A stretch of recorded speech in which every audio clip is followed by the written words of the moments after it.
Nacimos en un país lleno de fe, de creencias, donde siempre hemos salido adelante. Somos de un lugar donde la alegría nos hace únicos, auténticos y nos acerca, sacando lo mejor de cada uno. Porque estamos unidos y como familia nos sobreponemos a lo que sea.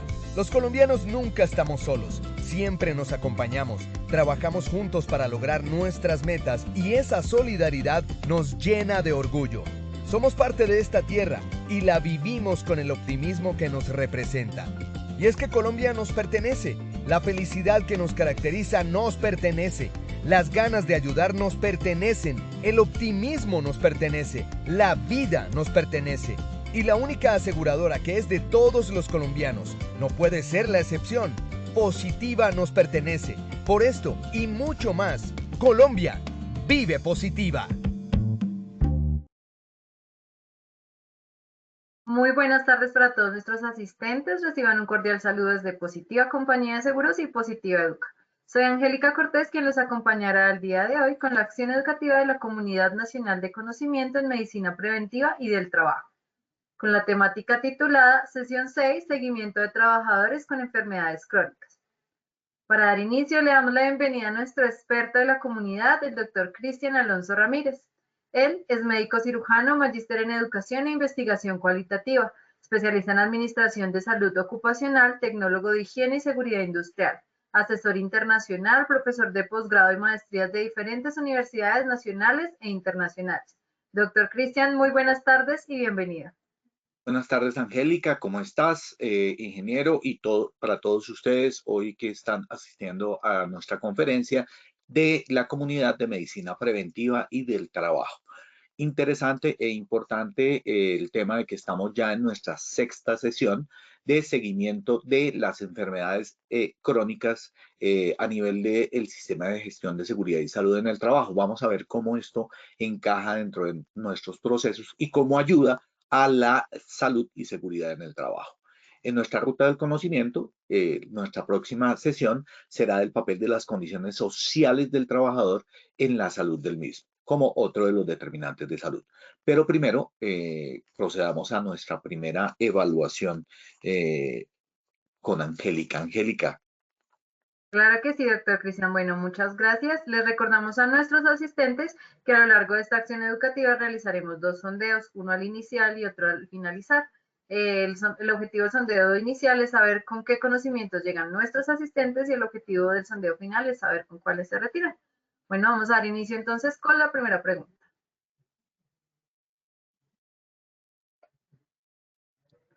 Las enfermedades crónicas más frecuentes en las empresas son A, diabetes, hipertensión, cáncer, B, diarrea y deshidratación, C, tendinitis y bursitis, D, ninguna de las anteriores, E, todas las anteriores.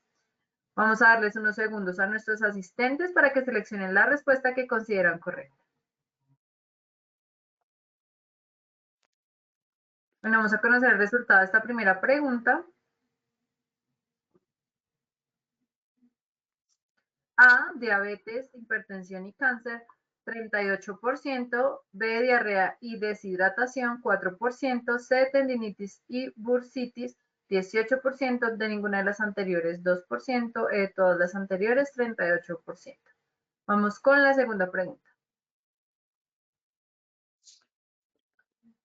Impacto de las enfermedades crónicas. A, emocional, B, familiar y social, C, laboral, D, ninguna de las anteriores, E, todas las anteriores. Bueno, mientras nuestros asistentes seleccionan la respuesta que consideran correcta, les recordamos que a través del chat pueden hacer sus preguntas y estas serán resueltas durante o al finalizar la acción educativa. Vamos a conocer el resultado de esta segunda pregunta.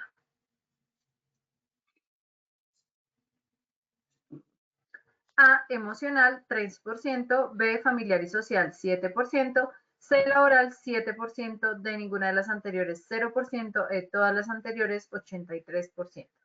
Vamos con la tercera y última pregunta de nuestro sondeo.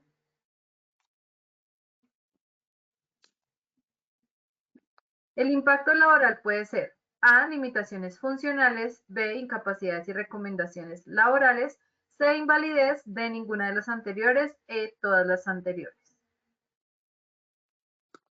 Vamos a conocer el resultado de nuestra última pregunta. A, limitaciones funcionales 10%, B, incapacidades y recomendaciones laborales 10%, C, invalidez 2%, D, ninguna de las anteriores 2%, E, todas las anteriores 76%. Bueno, muchas gracias a nuestros asistentes por sus respuestas y ahora sí, entonces, doctor Cristian, vamos a dar inicio a nuestra acción educativa el día de hoy. Angélica, muchas gracias. Bueno, continuamos con el tema y importante nuestra frase, ya se estarán acostumbrando a nuestra frase de la conferencia. En este caso es una frase de Hipócrates que vivió por allá por los años 460 antes de Cristo. ¿Qué decía Hipócrates, perdón? El hombre sabio debería darse cuenta de que la salud es su posesión más valiosa. Fíjense qué importante. La salud es la posesión más valiosa. Tal vez a veces no le damos la importancia que tiene, pero créanme y tengan la plena seguridad que una persona con una enfermedad crónica empieza a darle el justo valor a la salud, justo cuando la pierde. Entonces, allí vamos a tener que entrar a analizar, y de eso se trata nuestra conferencia de hoy, revisar cuál es la problemática de la enfermedad crónica dentro de la empresa. Estas enfermedades crónicas en Colombia, ¿qué tan importantes son? Y vamos a mirar otros países, porque de pronto pensamos, bueno, es que nosotros tenemos un sistema de seguridad social, X o Y o Z, con el tema de riesgos laborales, y en mis conferencias que hago para Latinoamérica y para Centroamérica, con el CIES en México, lo que me doy cuenta con mis alumnos de las diferentes partes de Centro y Latinoamérica es que la problemática es muy parecida. Y ustedes se van a dar cuenta también que es muy parecida en todas nuestras empresas de acá y como también es igual en otras partes del mundo. Muy bien. ¿Qué consecuencias tienen estas enfermedades crónicas a nivel emocional, social y laboral en las empresas y en la vida de los seres humanos? ¿Y cómo se gestiona la enfermedad crónica en la empresa, la familia y en lo social? Entonces, la primera pregunta es, ¿en verdad son un problema las patologías crónicas a nivel empresarial? Y lo que yo veo, como les digo, a través de todas las correrías, de hablar con las empresas, de las conferencias, de mis alumnos de las diferentes universidades, es que finalmente el riesgo laboral no es tan complicado porque finalmente se tiene una entidad con la que se puede hablar, a la que se le puede llegar. En tanto en riesgo común, que es de donde proviene la mayoría de enfermedades crónicas, eso es el primer punto, la mayoría de patologías provienen de las enfermedades de origen común, por ende tienen un manejo que tiene que ver con el sistema de salud, que está un poco, digamos, convulsionado en estos días, pero que además de eso siempre ha contenido la mayor cantidad de patologías. Observen esto, casi que por cada 1000 patologías de origen común vamos a tener apenas unas pocas laborales, 1, 2, 3, 5, ¿no es cierto? Entonces, esto hace que el tema de las patologías crónicas sea mucho más importante. Claro, depende también de nuestra población, depende un poco de la distribución etaria de nuestra población, claro, tiene que ver con todo eso. Pero mire lo que dice el Instituto Nacional de Salud y el Ministerio de Salud y Protección Social. La mortalidad por enfermedades crónicas no transmisibles es mayor que la causada por homicidios y accidentes. Si ustedes nos preguntan hace unos años, antes del 2000, 2010, la mayor causa de muerte en Colombia eran los homicidios y los accidentes de tránsito y otro tipo de accidentes. Hoy en día, las enfermedades crónicas no transmisibles ya comienzan a estar por encima. Eso significa una transición epidemiológica, es decir, estamos en un trance en el cual estamos perdiendo esa característica tan común del subdesarrollo que es la mortalidad y la enfermedad derivada de actos violentos, ¿no es cierto? Homicidios y todos estos temas y estamos girando hacia las enfermedades crónicas. Un estudio que hizo Wifor de Alemania sobre las enfermedades crónicas no transmisibles en Colombia dice que al mirar cuánto cuestan, hablan más o menos de 10.8 mil millones, 10, para decirlo más o menos, 11 mil millones de dólares, lo que representa el 3% del Producto Interno Bruto. Eso es una brutalidad. ¿no es cierto? Esto es demasiado, esto es mucho dinero. Y obviamente eso tiene consecuencias sobre las personas, sobre la sociedad y sobre la empresa. Muy bien. ¿Qué tan frecuente es el problema? ¿Qué tan frecuentes son las enfermedades crónicas? Miren esto. En Estados Unidos se supone que el 27.6% de la población tiene enfermedades crónicas. En España, el 30%. En Europa, en general, el 30%, 27.6%. Y en Estados Unidos es una cifra muy parecida. Eso en la población en general. Mujeres son el 29% y hombres son el 26% en la Unión Europea. En España están más o menos equilibrados, siendo un poquito más alto las enfermedades crónicas en mujeres, casi un 3,5% por encima de los hombres, 31.5% para las mujeres y 28.5% para hombres. Pero miren lo más interesante de todo este tema. Esas cifras que estamos viendo allá, ¿cómo las traduzco a la empresa? Quiere decir que usted por cada 10 trabajadores, 3 pueden tener enfermedades crónicas. De hecho, en Colombia, por ejemplo, la diabetes alcanza el 30%, o sea, este número del que estamos hablando. Muy bien. ¿Y en Colombia qué pasa? Traje esta cifra, me van a poder traer otras, pero son muy parecidas. Esta es del 2023. Dice que las causas de muertes eran las enfermedades isquémicas del corazón, o sea, muerte por coronariopatías. Y eso tiene que ver con nuestros hábitos de salud y nuestros hábitos generales como el sedentarismo y el consumir grandes cantidades de grasas. Enfermedades de tipo cerebrovascular, o sea, accidentes cerebrovasculares, ruptura o generación de, por ejemplo, de aneurismas cerebrales. Eso es el 6%, el 17% son enfermedades isquémicas del corazón. Enfermedades crónicas de las vías respiratorias, bronquitis, asma, EPOC, enfermedad pulmonar obstructiva crónica, 5.5%. Los homicidios, 4.9%. Y luego viene la hipertensión arterial, 3.7%, casi 4%. Enfermedades del tejido digestivo, de tipo del sistema digestivo, como por ejemplo gastritis crónica, 3.5.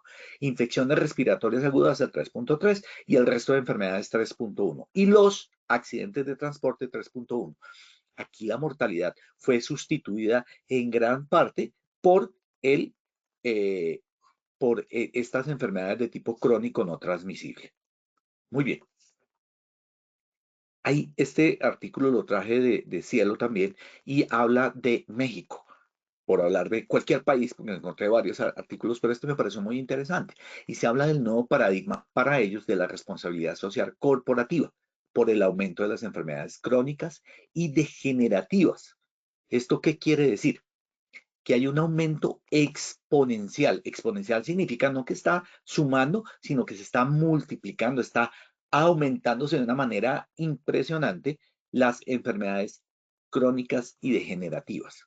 Obviamente recuerden que México es el segundo país más obeso del mundo. Eso quiere decir que está comenzando a tener problemas ya de enfermedades de tipo metabólico muy grandes y amenaza con reducir considerablemente el futuro en número de años productivos. Uno de los indicadores de salud más importantes es los ABPs, los años de vida perdida. Y estos años de vida perdida se están viendo afectados por las enfermedades crónicas y degenerativas más que por cualquier otra razón.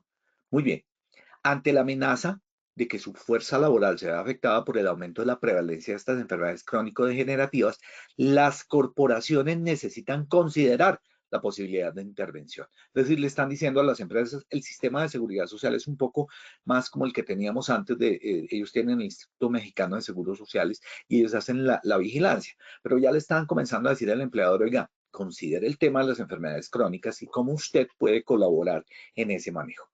No se vislumbra, ojo, detener esta epidemia. No hay medicinas, no hay vacunas.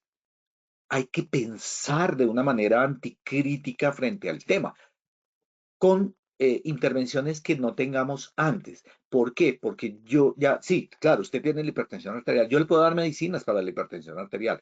Puedo vacunarlo si tiene POC. No para el EPOC, o sea, no para la enfermedad pulmonar obstructiva crónica, sino para que no se le vaya a complicar, por ejemplo, con una influenza, ¿no es cierto? Con un COVID-19. Esto quiere decir que finalmente esto tiende a empeorar con el tiempo estas patologías y no a desaparecer, que es importante tenerlo en cuenta. Claro, se pueden controlar, pero no van a desaparecer. Eso plantea en el trabajo la necesidad de que las empresas contribuyan a prevenir las enfermedades crónicas y degenerativas de sus empleados en las actividades del programa de responsabilidad social, lo cual también aplica también aquí en Colombia, porque pues finalmente nosotros también tenemos una responsabilidad de tipo corporativa y social de parte de las empresas, que hoy en día lo entienden bastante bien. Esto no es algo nuevo y tienen otras cosas que van teniendo allí. Y de hecho, cuando yo hablo con las empresas, ellas tienen clarísimo que la enfermedad crónica degenerativa, las enfermedades de origen común, hay que entrar a manejarlas. Se discute también el perfil del profesional que debería estar encargado de los programas. Aquí en Colombia tenemos la ventaja que tenemos médicos laborales. En México y en Ecuador, por ejemplo, tienen por obligación un médico dentro de las empresas, pero más como un dispensario, como un consultorio, lo cual digamos que hace alguna diferencia con el nuestro, que está más dedicado a eventos de tipo de seguridad y salud en el trabajo y que hace que estén pendientes de los temas.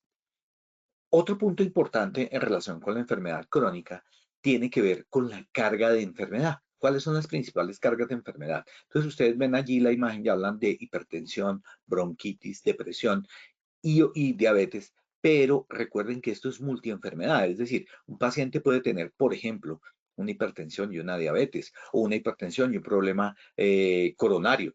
Esto porque en ese orden de ideas, el paciente se va, en la medida en que pasa la edad, va agregando patologías, por eso hablamos de multimorbilidad. Hay, además de las patologías de tipo agudo, ¿no es cierto? La diarrea o una infección respiratoria que vienen a complicar a veces estos otros problemas. Y obviamente la depresión, que después del COVID-19 ha empeorado la situación de enfermedad mental en el mundo y también en Colombia. Muy bien, en toda la región en el 2019, ¿sí? O sea, todas las regiones, toda Centro y Latinoamérica, la cardiopatía isquémica, la diabetes y la violencia interpersonal son las tres principales causas de morbilidad combinada en ambos sexos. O sea, para nuestro enfoque, diabetes y cardiopatía isquémica. Obviamente, también allí entra la hipertensión arterial.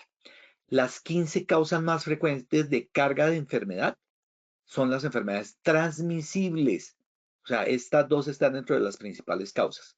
Claro, la violencia interpersonal y las lesiones debidas a tránsito son dos de las categorías externas más preeminentes que impactan los años de vida saludable y los años de vida pérdida probable.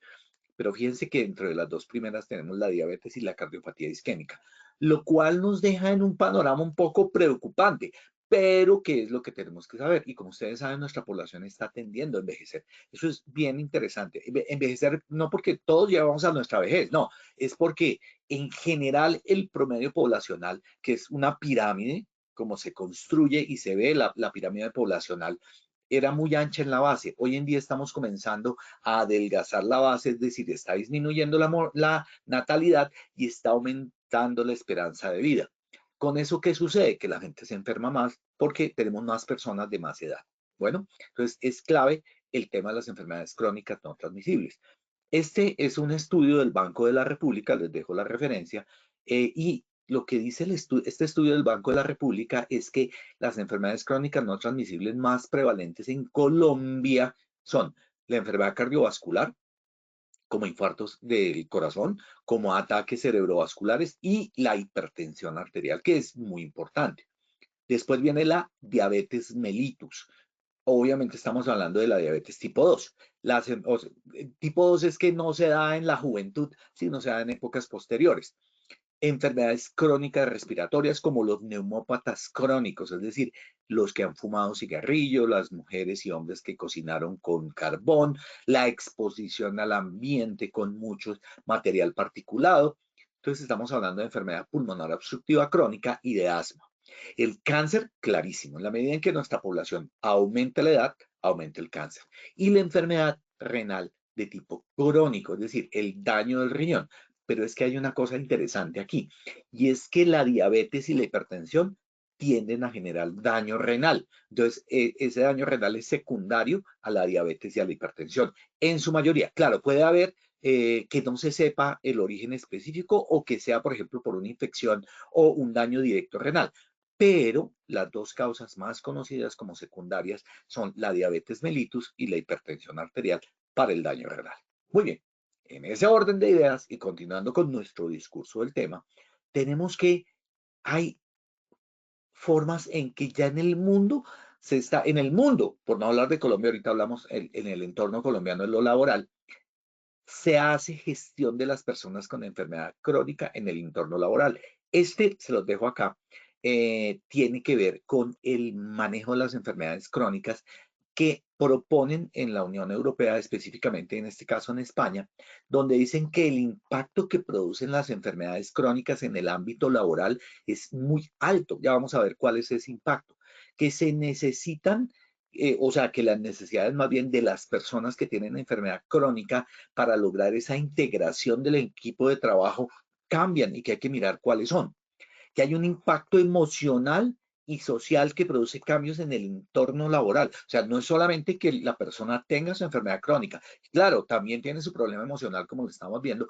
pero ese problema emocional y esa enfermedad crónica hace que afecte su entorno laboral, las personas con las que trabaja y el sitio donde trabaja. Y hay que generar herramientas necesarias para adaptar y flexibilizar esas condiciones y esos puestos de trabajo a esas necesidades particulares de la persona en condición crónica. Luego, el equipo de salud, de seguridad y salud en el trabajo, tiene que entender que en la medida en que tengamos personas más longevas y durante más tiempo en la empresa o contratadas más tarde, van a tener unas necesidades especiales de las cuales la empresa tiene que tener conciencia. Bueno, y esa conciencia hace que tienda a hacer esa gestión de la que estamos hablando. Ahora bien, entremos a analizar cuáles son ese impacto que producen las enfermedades crónicas en las personas y en general sobre la sociedad y sobre lo laboral. Entonces vamos a tener una enfermedad crónica que impacta todas las esferas de la vida. La Organización Mundial de la Salud considera que las enfermedades crónicas son aquellas enfermedades que presentan una larga duración, es decir, son mayores a 6 meses. Tienen una progresión lenta, por ejemplo, en enfermedades, pero además de eso crónicas, o sea, crónico significa de largo plazo. No se transmiten de persona a persona, es decir, una persona no le transmite ni la hipertensión, ni la diabetes, ni el cáncer. Bueno, el cáncer podría ser la causa, no se transmite el cáncer como tal, pero la causa sí, en algunos tipos de cáncer, por ejemplo, en el cáncer cervical, que se da por el VPH, por el virus del papiloma humano, por ejemplo, y son resultado de una combinación de factores, ojo, genéticos, es decir, la persona tiene antecedentes familiares de la patología, en el caso del cáncer, por ejemplo, el cáncer de seno, en el caso de la hipertensión y la diabetes, la familia usualmente tiene antecedentes de hipertensión y diabetes dentro de la familia, y obviamente que los 4 tipos más relevantes que dice la Organización Mundial de la Salud que son enfermedades crónicas son las enfermedades de tipo cardiovascular, las enfermedades respiratorias, la diabetes y el cáncer. Entonces vamos a explorar ahora esos 4 ámbitos en los cuales la enfermedad crónica afecta, en lo emocional, en lo familiar, en lo social y en lo laboral. Hay un impacto emocional. ¿Y cuál es ese impacto emocional del cual estamos hablando aquí? Entonces, lo primero es que se tiende a pensar que la vida ya no es igual o que ya no será igual en el futuro. Y eso es muy cierto. De alguna manera cambia si no se interviene, pero igual la vida cambia. No sé si ustedes han visto, por ahí hay una propaganda donde dicen, me llegó la diabetes y me llegó con. Claro, vienen acompañadas de una serie de cambios en su vida. Por ende, la vida ya no es igual. Entonces ya no puede consumir alcohol, ya no puede consumir grandes cantidades de azúcar. ¿Por qué? Porque tiene una diabetes. Ya no puede consumir grandes cantidades de sal, ya todo echarle sal porque tiene hipertensión arterial. Tienen que comenzar en ambos casos a hacer ejercicio. Entonces, ya no puede hacer las mismas actividades, pero además de eso tiene que aumentar cosas que ya no tenía antes. Cambia su vida. Necesita la ayuda de otra persona porque en algunos momentos va a tener que requerir la ayuda para ir al hospital, para ir a la clínica, para que lo movilicen, por ejemplo, en los momentos más graves o que lo lleven al hospital. Eso, ¿no es cierto?, hace también que la persona diga, yo ya no puedo contribuir al bienestar familiar, estoy contribuyendo a la carga familiar. Y eso lo siente la persona. Manifiesta de forma clara que cuando se agudiza su enfermedad o se empeora o está en los momentos de crisis, es más dependiente. Ya no contribuye, sino que se vuelve más dependiente. Y esto es muy importante porque genera una carga adicional que no existía dentro de la familia. Su estabilidad emocional depende de la capacidad de mantener las relaciones sociales, familiares y la estabilidad laboral. ¿Eso qué significa? Estas personas hacen muy bien su trabajo, de hecho. Claro, cuando no están incapacitadas y esto, pero yo conozco muchos pacientes por mi labor de calificación de pérdida de la capacidad laboral que a pesar de sus enfermedades crónicas son tremendamente eh, productivos. Claro, mientras mejores relaciones sociales y familiares tengan, van a ser o van a tener menos exposición o ese cambio emocional. ¿Por qué? Porque el tener una muy buena red familiar, el tener una muy buena, digamos, ayuda social, esa red social, esa red familiar va a ayudarlo a que se mantenga emocionalmente estable. Muy bien. ¿Qué pasa a nivel familiar? La enfermedad no la vive solamente el trabajador, la vive el núcleo familiar. Son sus familiares los que están cercanos e inclusive los que están lejanos los que viven esa enfermedad. Las personas y las familias deben aprender a adaptarse a esas nuevas situaciones. Entonces cambia, por ejemplo, la forma de transportarlo, dependiendo del tipo de patología, dependiendo de, por ejemplo, si tiene que llevar el CPAP, cuando el CPAP, recuerden que lo habíamos hablado el síndrome de apnea y hipopnea del sueño, pues hoy en día es pequeño, ya no son esos armatostes gigantes, pero igual tiene que cargarlo. Entonces, voy a viajar, debo llevar mi CPAP. ¿Cómo voy a hacer? Y eso altera la dinámica familiar, ¿no? Entonces uno antes se iba al aeropuerto y ya sabía que ya tenía que llevar la maleta, ahora tiene que calcular la maleta y si eso constituye un elemento o no, por ejemplo, en el viaje que le cobren adicional por llevar el CPAP, por ejemplo, o el oxígeno a donde va, su balita de oxígeno pequeña, y cuando no tiene balita de oxígeno pequeña, sino tiene la bala grande y no le da la pequeña, entonces va a tener problemas para movilizarse. Miren cómo esto comienza a cambiar esas dinámicas familiares. Y entonces también comienza la familia a decir, no llévelo usted, no llévelo usted. ¿Por qué? Porque vamos a comenzar a tener una dinámica familiar donde cada persona va a tener una forma diferente de ver ese problema. Obviamente, esa persona puede que ya no ayude en las tareas domésticas. Puede ser que antes no lo haya hecho, pero ahora ya no lo puede hacer precisamente por su condición de salud. La planificación de las vacaciones cambia. El cuidado de los hijos. A veces los hijos terminan cuidando a los padres allí. Las personas, y obviamente hay uno trabajando que tiene que estar saliendo. O sea, la persona que además de eso está trabajando y puede estar entre comillas saludable, también tiene que estar al pendiente del tema. Esa persona tiene que estar, ojo, más irritable con la familia y pensar que es una carga para ella. Pueden ser ambas cosas, pueden ser por aparte. La persona conlleva que tiene una discapacidad moderada o grave, la familia normalmente se vuelve cuidadora. Y los cuidadores, uno los ve llorar cuando va a las consultas porque ellos también están afectando de manera grave su vida. Hay personas que inclusive dejan de trabajar por dedicarse a cuidar a esa persona con esa enfermedad crónica. Esto cuando no están trabajando, sino que están en la casa. Muy bien. En lo social, ojo, una situación de cronicidad afecta a las relaciones sociales. Bien sea porque y de hecho eso es así, la parte emocional genera que no quieras salir, ¿no es cierto? Y entonces disminuye el contacto con amigos y tiende a sentirse aislado y eso empeora la enfermedad. Miren qué interesante el tema de la red de apoyo, porque su entorno obviamente planifica actividades, por ejemplo, sin tener en cuenta sus necesidades o sus limitaciones. Entonces, te invitamos a un asado y ¿cómo viene la papa? Llena de sal. ¿Y cómo viene la carne? Llena de sal. Pero el tipo es hipertenso o ella es hipertensa, ¿qué necesita hacer? Pues obviamente una dieta hiposódica. Entonces, eso genera que la persona diga, ay, no, pero me van a ofrecer trago y yo tengo diabetes, no, prefiero no ir.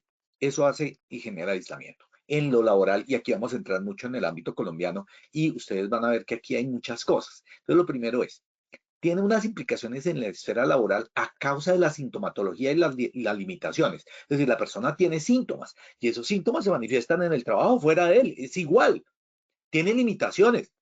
Puede ser limitaciones de movilidad, puede ser que no pueda subir todas las escaleras, puede ser que siempre necesite el ascensor, puede ser que llegue más lento, puede ser que el tema del transporte sea muy complicado. Fíjense cómo todo eso se altera desde lo laboral. Eso hace que llegue a tarde. El desarrollo del profesional y el acceso a oportunidades laborales también va a tenerlo, porque va a decir, ya no voy a poder desarrollarme ni avanzar, y el acceso a nuevas oportunidades laborales pues va a ser limitado, ¿no? Uno entiende con mucha gente que dice, no, tengo un dolor lumbar, tengo mi espalda vuelta una nada, ¿y dónde me van a recibir con eso? Bueno, de alguna manera tiene razón.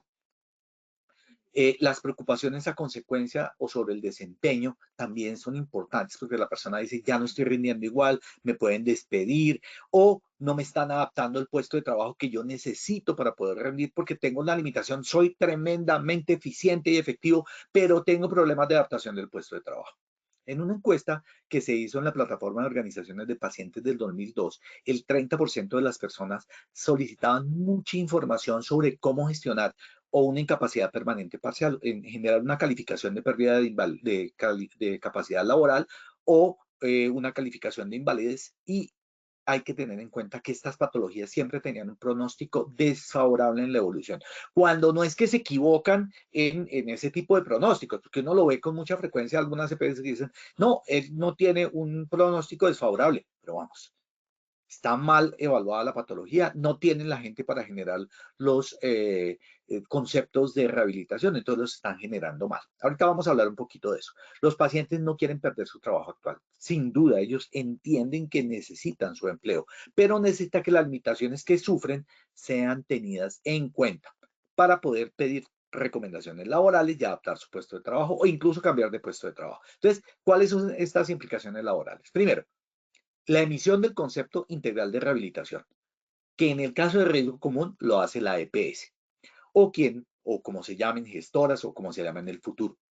Hay que hacer un proceso de emisión de incapacidades, es decir, que cuando esté enfermo haya quien emita la incapacidad temporal sin dilación, es decir, estos pacientes cuando la necesitan, tienen que tenerla. Y nosotros como empresa, ¿cómo podemos hacer? ¿No? Porque llegó el personaje ahogado porque sabe que tiene que llegar a trabajar, pero la EPS no le emite la incapacidad o su médico tratante dice, no, no, no, es que usted ya tiene que aprender a vivir con eso y no le voy a mandar la incapacidad. Pasa y sucede, ustedes lo saben y lo viven igual que nosotros. El proceso de calificación de pérdida de la capacidad laboral, ¿cómo es? ¿Quién lo surte? ¿Cómo hago para que me pase eso? El fuero de salud que se deriva de la enfermedad crónica, ¿no es cierto? De la incapacidad permanente parcial, del hecho de estar en incapacidad, del hecho de tener una pérdida de la capacidad laboral. Las recomendaciones de tipo laboral que llegan a la empresa y le están diciendo, mira, las recomendaciones son estas, con un gran problema en riesgo común. Es que en riesgo laboral hay personas expertas y entrenadas en generar recomendaciones, pero resulta que las laborales no, en el área común, en enfermedades comunes, porque la EPS no tiene el área dedicada al tema, lo cual termina siendo un complique hoy en día. Y obviamente las necesidades de rehabilitación. Recuerden que la 3050 aplica para riesgo laboral y aunque hay digamos, estipulaciones de tipo normativo para las EPS, estas pues tienden a no cumplirlo. La adaptación del puesto de trabajo, la reubicación y obviamente el cambio de puesto de trabajo, que es parte del proceso de rehabilitación. Ya vamos a mirar estos puntos. Entonces, primero, punto clave.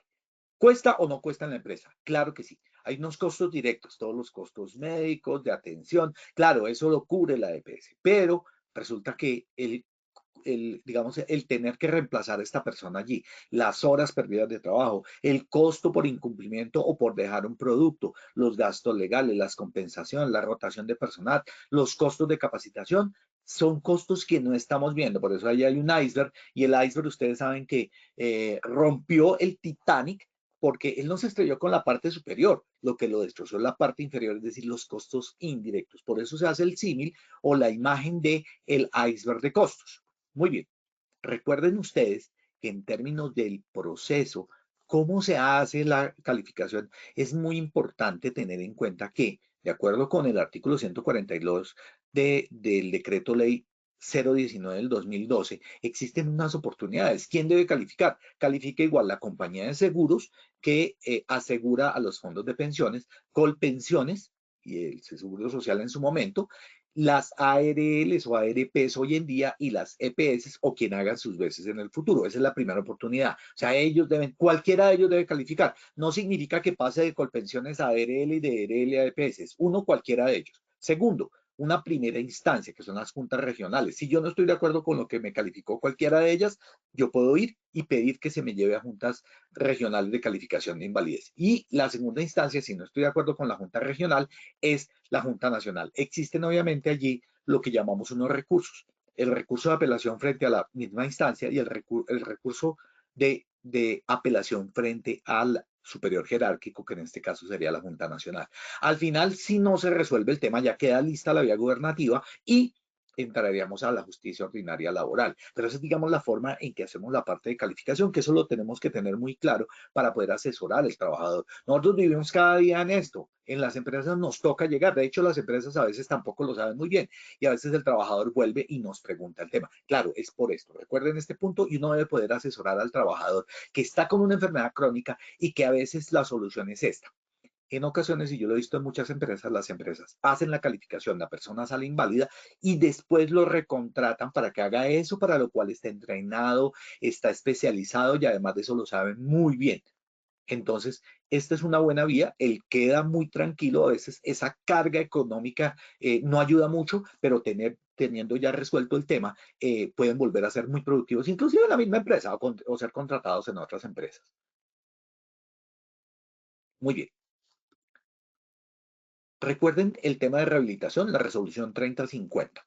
La resolución 3050 habla de una serie de etapas. En la primera se identifica el caso, en la segunda se evalúa el caso, los casos que han pasado al proceso, en la etapa 2 se formula el plan de rehabilitación y al final yo voy a tener un paciente que se rehabilitó funcionalmente, se readaptó laboralmente y sociolaboralmente y puede reincorporarse a trabajar. ¿Cómo? ¿Con recomendaciones o sin recomendaciones? Y allí pueden estar nuestros enfermos crónicos.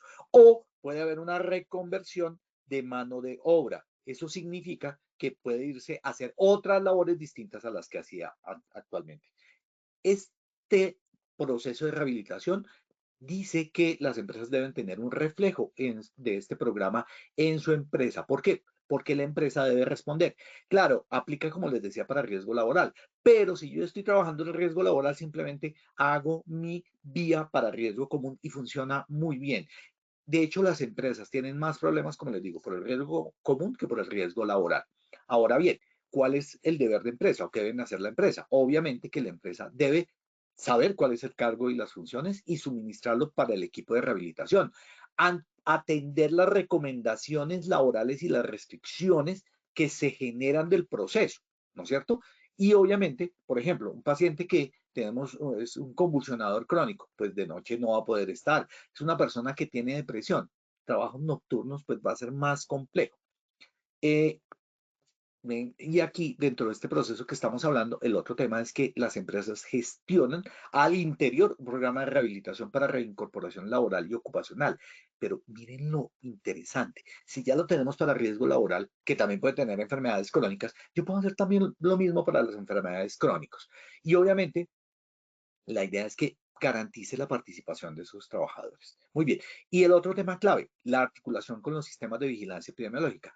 La mayoría de empresas tienen sistemas de vigilancia epidemiológica para enfermedades de tipo cardiovascular. Es una tragedia en las empresas. Entonces, hay que tenerlos claros. Entonces, está nuestro plan de rehabilitación. Al final, el outcome de todo el plan de rehabilitación es yo reintegro sin modificaciones al trabajador o con modificaciones o le hago una reubicación laboral temporal o definitiva y o reconvierto al final con mano de obra. O sea, lo transformo de alguna manera el tema. Las recomendaciones laborales pueden ser emitidas desde la EPS. Usualmente deberían ser funcionales, sin embargo, ellas emiten recomendaciones laborales que se salen un poco de la forma correcta que deberían hacerlo porque ellos no conocen el ámbito de trabajo. Entonces, a veces termina siendo una complicación esas recomendaciones laborales. Deberían ser muy funcionales. Por ejemplo, dieta hipoglicémica, no realice tales tareas, tiene un problema cardiovascular, no someterlo a una carga metabólica alta, por ejemplo.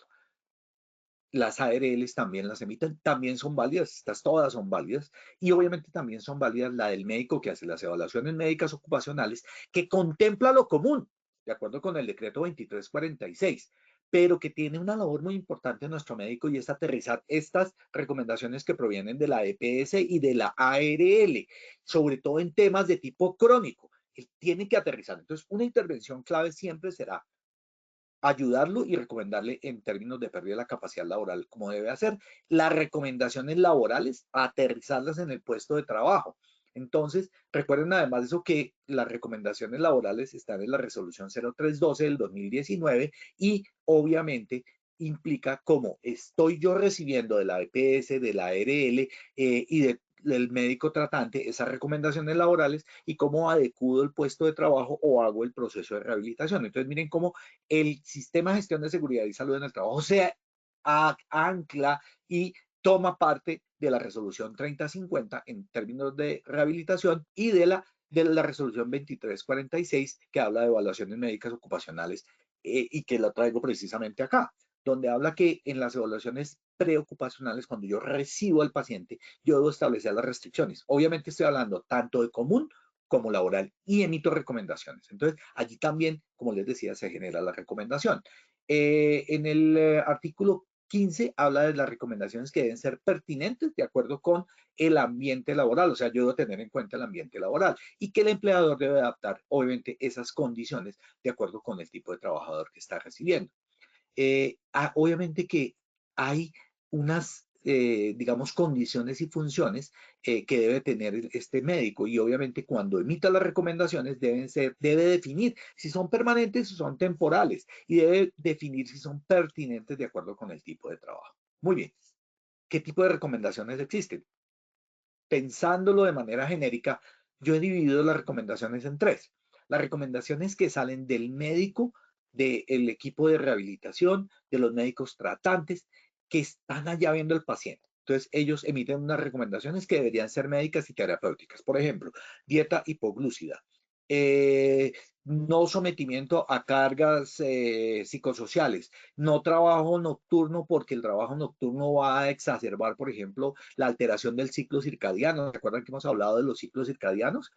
Muy bien. O las rehabilitaciones que vienen del proceso de rehabilitación como tal. Entonces ya es la del fisiatra, la del ortopedista, la del equipo rehabilitador, terapia ocupacional, terapia física, que no tienen cómo generarlo solas, sino que están incluidos dentro de las recomendaciones médicas y las recomendaciones médicas laborales, que son ese aterrizar y también el hecho de conocer en la empresa qué es lo que hace la persona. En cuanto a las incapacidades laborales, ¿afecta? Claro que sí. Recuerden que existen unos profesionales que son pertinentes en la emisión de las incapacidades temporales. Hay de origen común, hay de origen laboral y en general se refiere a cómo la incapacidad temporal se hace para poder cuidar la salud del paciente, en este caso del trabajador que tiene una serie de patologías. Existen muchas otras indicaciones, ¿no es cierto? Por salud pública, digamos cuando estoy dando un medicamento que le produce somnolencia de manera temporal, pero si yo estoy hablando de un paciente crónico, yo debo proteger la salud de ese trabajador a través de la incapacidad. Entonces, si yo estoy viendo que está en un momento de agudización, tiene un EPOC, pues no le puedo dar el tema. Tiene una infección del muñón, en el caso de una amputación, o en el caso de que tenga un problema respiratorio asmático, pues mientras tenga el ataque de asma, yo debo darle incapacidad para que no vaya al trabajo, porque va a tener una disminución y una limitación. Entonces, es importante que el médico tratante entienda el tema, pero mucho más importante que la empresa sepa cuando llegue el trabajador a esa empresa si debe mantenerlo o no dentro del trabajo del día. Porque yo debo decir, mire, es que este trabajador no me puede trabajar, se regresa a su IPS y EPS y que le den la incapacidad. Y obviamente encargarlo por programas de cronicidad. La mayoría de EPS tienen programas para hipertensos, para diabéticos, para respiratorios, que ayudan a tener una mejor calidad de vida. Muy bien, recuerden que es el médico el que emite la incapacidad a través de la ley 23 de 1981, el odontólogo tratante a través de la ley 35 también de 1989 y los médicos que están en el proceso del rural o el servicio social obligatorio. Las IPS, las CPS, las ARL, la prepagada y los planes complementarios también lo pueden emitir. Recuerden que salió una reglamentación reciente, que es el decreto 2126 del 2023, que está hablando o que ¿qué tiene que ver con el proceso de la emisión de la incapacidad? Ahí está el numeral, es el 22314. No crean que me lo sé de memoria, pero casi me lo sé de memoria. Muy bien, ¿qué hacer en caso de una enfermedad común? Entonces recuerden que también el tema de incapacidades está incluido dentro de un proceso. ¿Cuál es? Los 2 primeros días en riesgo común son de cargos de la empresa.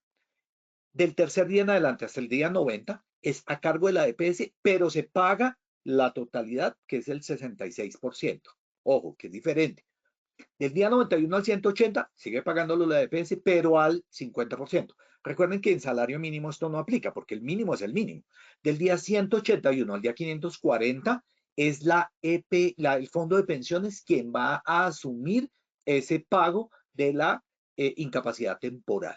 O sea, el Fondo de Pensiones ya pone unas reglas distintas en términos de cómo debe entregar la incapacidad temporal. Y después del día 540 vuelve a ser la EPS. Y se emiten dos conceptos que tienen que tener ustedes en cuenta para poder asesorar al trabajador. El concepto integral de rehabilitación y las revisiones periódicas por parte de la EPS. El concepto integral de rehabilitación, muy conocido, en el cual se dice cómo están esas secuelas, cuál es el pronóstico a corto, mediano y largo plazo, y al final lo que debe decir es si es favorable o desfavorable. Todo el resto de cosas muy interesantes, pero deben decirle si es favorable o desfavorable el pronóstico de la enfermedad.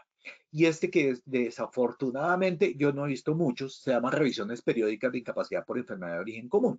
Entonces el responsable es la EPS y se da cuando pasados los 540 días ellos ven que el paciente no ha sido llevado a calificación o que hay una situación de abuso del derecho y el objetivo es aumentar el tiempo para mejorar la rehabilitación. Entonces, la idea no es emita incapacidades, es que la incapacidad es un acto médico y debe estar acompañado además de eso del tema de rehabilitación. Entonces, no puede ser simplemente eso. Entonces, estas revisiones periódicas de enfermedades de incapacidades por origen común deberían emitirlas. En el tema de calificación, recuerden que siempre hablamos de la calificación, decreto 1507 hoy en día, pero también la certificación de discapacidad. Y recuerden que la certificación de discapacidad que está en la resolución 1239 del 2022 da ventajas tanto para la empresa porque genera, a pesar de que genera un fuero de salud por discapacidad, también le permite a la empresa decir, óigame, yo tengo un trabajador en situación de discapacidad. Esto tiene, de hecho, unas ventajas para la empresa. ¿De qué tipo? Por ejemplo, tributarias. Para el trabajador, por ejemplo, movilización, poder movilizar su vehículo en cualquier momento, por ejemplo, en Bogotá, en Medellín, en Cali, donde hay pico y placa, él se puede movilizar en cualquier momento. Y además de eso tiene una cosa muy importante, que si yo como médico sé leer esa certificación, sé qué restricciones tiene para la participación y qué limitaciones en la actividad y que eso lo transporto obviamente a todo lo que tiene que ver con el proceso de empresa, que era lo que estábamos viendo ahorita. Entonces ya sé qué pasa. El dolor, muy importante, el manejo de dolor debemos tenerlo en cuenta en todos estos pacientes. Entonces, si el paciente tiene dolor, tenemos que procurar que sea atendido de manera diligente por clínica de dolor. Recuerden que en esto hay muchas cosas complicadas y el tema es que las personas dicen, no me voy a tomar el analgésico porque me daña el riñón. Mentira. Si está bien formulado, no tiene por qué generarlo. Entonces, no tiene por qué generar daño. Hay que tomarse el medicamento por horario. Segundo, debe tomarse a tiempo. Los médicos los médicos a veces no tienen el tiempo para explicarle al paciente, pero hay cosas que son bien interesantes. Por ejemplo, los pacientes dicen, solo lo tomo cuando me sirva, cuando tengo dolor para que me sirva. No, tómeselo de manera por horario y eso le va a mantener el dolor controlado. No dejar que el dolor comience a crecer para tomarse el medicamento porque después va a ser mucho más difícil manejarlo. Se asocia a otras patologías y eso hay que tenerlo en cuenta, ¿no? Indagar sobre las terapias caseras. Algunas funcionan, los pañitos calientes, bueno, en fin, todo esto que las mamás saben, pero hay, digamos, terapéuticas que no son adecuadas y que pueden dañar al trabajador. Entonces, eso es importante tener en cuenta qué es lo que están haciendo. Hay otras cosas que ayudan mucho con el dolor, ¿no? Mindfulness, yoga, el PENIT, la actividad física, entender y manejar el dolor. Pero hay que tener mucho cuidado con el acceso a Internet, porque en el Internet hay cualquier tipo de basura en esto. Entonces, existen un manejo multidimensional que tiene que tener claro el paciente que tenga dolor, que es muy parecido digamos que es lo que le va a pasar a nivel crónico. Muy bien. En cuanto al entorno laboral, en este tema se debe promover, por ejemplo, un bienestar físico. Yo ya les había dicho algunos temas que además de eso se parecen en dolor y ya lo hemos visto, por ejemplo, en nutrición. Entonces, nutriergonomía, ejercicio físico, menús saludables, dejar de fumar, súper importante. El bienestar psíquico, entonces un sueño saludable y reparador, gestionar el estrés, controlar las adicciones y luchar contra el móvil, porque estas personas a veces se les molesta un poquito, ¿no es cierto? El bienestar social, ¿no es cierto? De pronto un voluntariado, un teletrabajo, una flexibilidad horaria, mayor cohesión interna, cómo nos ayudamos con esta persona que está teniendo el tema, cómo se le establece la red social. Recuerden que el impacto emocional se va a manifestar en frustración, en preocupación, en ansiedad y en culpa. Frustración porque hay una imposibilidad para seguir desarrollando su vida como la venía sufriendo, como la venía generando. La preocupación porque tiene que reorientar su carrera porque pronto no va a tener la misma capacidad económica y eso a su vez, esta parte económica también genera ansiedad por las consecuencias que puede tener por el diagnóstico en la empresa y la culpa por tener que requerir más tiempo de descanso o poder tener un menor rendimiento laboral. ¿Esto qué quiere decir? Que el paciente siempre, el trabajador siempre va a necesitar ¿qué? Ayuda psicológica y psiquiátrica, asesoría. Y hoy en día, después del COVID-19, hay muchas formas de ayudarle. Beneficios de este programa para los trabajadores. Repercute positivamente en la salud emocional del mismo. Hay estabilidad económica. Cuando yo le ayudo a gestionar la pensión, la invalidez, la incapacidad permanente parcial, la incapacidad temporal, hay estabilidad económica. Facilita el inicio y el mantenimiento de la carrera profesional y genera confianza. Porque la enfermedad no siempre es una barrera. De hecho, lo que les digo, los pacientes crónicos terminan siendo mucho más productivos. Para el empleador, genera mejor ambiente de trabajo. El resto de trabajadores lo ven y dicen, aquí realmente hay trabajo de tipo social y hay responsabilidad social. Se obtiene una ventaja competitiva. Además de eso, esos trabajadores a veces son mucho más productivos. Retiene el talento y la experiencia del conocimiento de trabajadores que a pesar de estar enfermos son muy importantes para la empresa. Reduce el coste de tipo sanitario, es decir, los valores adicionales.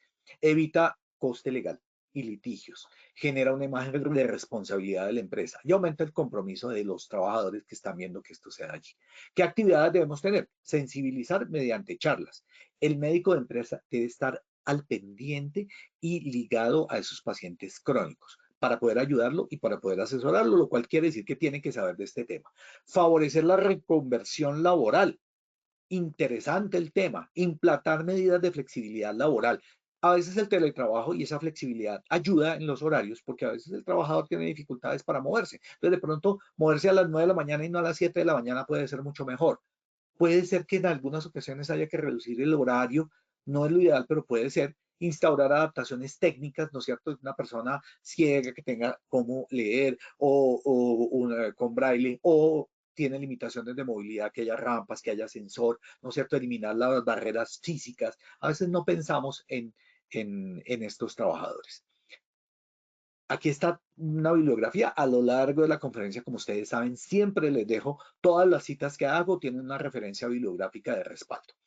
Pero por ahora, si te parece, Angélica, procedamos a hacer nuestra evaluación final. Bueno, muchas gracias, doctor Cristian. Bueno, vamos a dar inicio entonces a nuestro sondeo final. Vamos con la primera pregunta de nuestro sondeo. Las enfermedades crónicas más frecuentes en las empresas son A, diabetes, hipertensión y cáncer, B, diarrea y deshidratación, C, tendinitis y bursitis, D, ninguna de las anteriores, E, todas las anteriores. Seleccionen por favor la respuesta que consideren correcta. Bueno, vamos a conocer el resultado de esta primera pregunta. Dice A, diabetes, hipertensión y cáncer 46%, B, diarrea y deshidratación 1%, C, tendinitis y bursitis 11%, D, ninguna de las anteriores 0%, E, todas las anteriores 41%.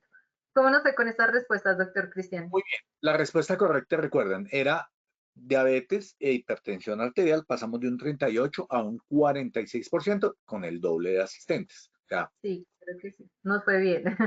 Vamos con la segunda pregunta. Impacto de las enfermedades crónicas. A, emocional, B, familiar y social, C, laboral, D, ninguna de las anteriores, E, todas las anteriores.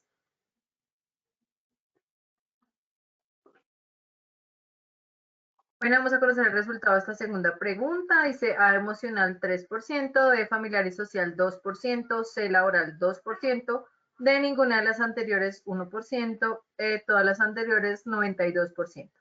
¿Cómo nos fue con esta? Nos fue también muy bien, Angélica. Pasamos de una positividad de respuesta de 83 al 92%. Efectivamente, es en todas estas áreas, Ah, emocional, bien hecho social, la tarea. familiar. Bueno, vamos con la tercera y última pregunta.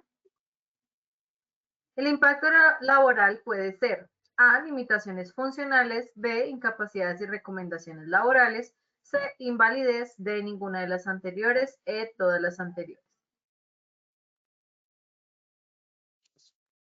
Bueno, vamos a conocer el resultado de la tercera y última pregunta. Dice A, limitaciones funcionales 4%, B, incapacidades y recomendaciones laborales 9%, C, invalidez 0%, D, ninguna de las anteriores 2% y E, todas las anteriores 85%.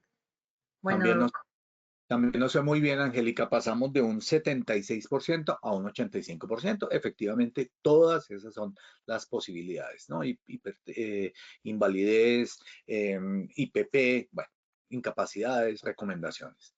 Hay unas preguntas. ¿Crees que tengamos tiempo de revisar unas 2 o 3 de ellas? Sí, Doc, pues aunque sea unas dos preguntitas. Bueno, mira, una que me pareció súper interesante y es cómo queda una empresa cuando muere una persona y estuvo hospitalizada en una clínica. No sé si le estoy enfocando de la manera correcta, pero lo cierto es que, por ejemplo, no se emite incapacidad. ¿Por qué? Porque yo no puedo como médico emitir una incapacidad para un paciente muerto. La empresa obviamente tiene el tema de que a través de las cotizaciones al fondo de pensiones y es de origen común, tiene el seguro funerario. Entonces, ese tipo de cosas creo que es importante que los médicos las conozcan para que puedan ayudar a la empresa, al trabajador y que el médico laboral esté con la familia para darles apoyo y mirar el tema. Claro, si es por una enfermedad crónica, ya se supone que llevan mucho tiempo con el tema. Hay otro que dice que un trabajador, que cuando se determina la hipertensión arterial, me pregunta Alberto Arias, del anterior no dije el nombre, pero fue Jaime Morales. Alberto Arias nos pregunta, ¿cuándo se determina que una persona tiene hipertensión de por vida? Miren, es bien interesante. Las personas pueden hacer momentos en que tengan aumentos de la tensión arterial, por eso no se diagnostica la hipertensión arterial por un evento o dos de hipertensión arterial. Lo que uno hace es seguirlo un tiempo y cuando lo sigue un tiempo se da cuenta cómo es la tendencia de la tensión arterial durante varias tomas. Entonces no es una sola toma y debe hacerla su médico familiarista o médico tratante internista. Y otra pregunta para finalizar es, dice que normalmente los médicos de PS no generan recomendaciones laborales o restricciones a los trabajadores con enfermedades crónicas. Eso es cierto y es un error total.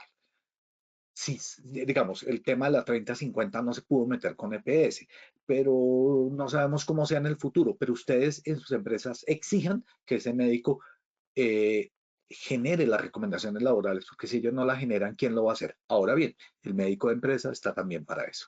Angélica, muchas gracias. Bueno, doctor Cristian, a ti muchas gracias por tu intervención en esta acción educativa del día de hoy. Y queremos aprovechar y hacerles una invitación a ti y a todas las personas de Popayán y de sus alrededores para que nos acompañen en la próxima Feria Nacional de Transformación Digital que tendremos allá este jueves y viernes. Vamos a tener charlas TED, expertos técnicos, vamos a tener los simuladores de realidad virtual, vamos a tener los artistas de prevención en concierto con Posiplay. Entonces la invitación es para que escaneen el código QR y asistan y participen. Recuerden que es completamente gratis. Entonces, Angélica, para ti hasta luego y para todos los asistentes. Y vayan a Popayán, espectacular. Claro que sí. Bueno, queremos agradecerles también a todos nuestros asistentes por su conectividad y participación. Los invitamos a conocer nuestro Centro Virtual de Enseñanza y Aprendizaje Posipedia en www.posipedia.com.co. Allí encontrarán todas nuestras comunidades de conocimiento y mucha más información para que sigan conectados con nuestro Plan Nacional Multimodal de Educación y Seguridad y Salud en el Trabajo. También queremos invitarlos a descubrir todas las acciones educativas que tenemos para ustedes en www.posipediatalleresweb.com o siguiéndonos por medio de nuestro canal de WhatsApp Positiva Educa. En este momento aparece en pantalla un código QR el cual pueden escanear, los va a llevar a los canales de WhatsApp, le dan a mano derecha clic en seguir y allá automáticamente hacen parte de nuestra comunidad educativa. Allí van a encontrar los enlaces de conexión de todas nuestras acciones educativas diarias y semanales y mucha más información.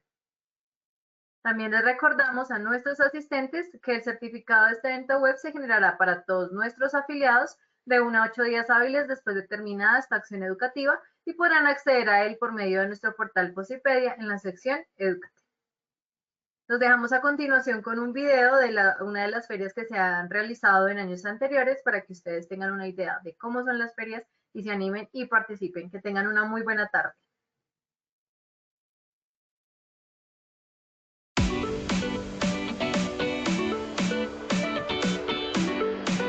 Estos espacios de verdad nutren nuestro conocimiento y nutren la experiencia para seguir incrementando mucho más la seguridad y el bienestar de los empleados, pero también el bienestar propio. Acabo de tener una experiencia maravillosa. Me acabo de subir en eso, que es un simulador de conducción vial en moto. Una experiencia fenomenal. Estoy sudando, es real, es vivencial y creo que puede aportar muchísimo a las empresas que utilizan este vehículo como una herramienta de trabajo. Tuve la oportunidad de mirar un simulador de manejo de extintores y me pareció interesante porque vemos la práctica, vemos el control y cómo podemos actuar ante una emergencia de cualquier tipo de fuego. Acá van a poder conocer todos los servicios que ofrece Positiva para nuestros clientes. Estamos invitando a que se acerquen todas las empresas y todos los interesados en el tema de seguridad y salud en el trabajo para que nos acompañen en esta innovadora feria. Uno de los temas que más me llamó la atención fue la capacidad que tiene Positiva para el desarrollo de aprendizaje a través de plataformas digitales. No es un tema únicamente de que lo tengo, sino de que lo estamos viendo. Positiva está llevando el liderazgo en este momento en el país en temas de aprendizaje enfocados a realidad virtual, en temas de salud y seguridad.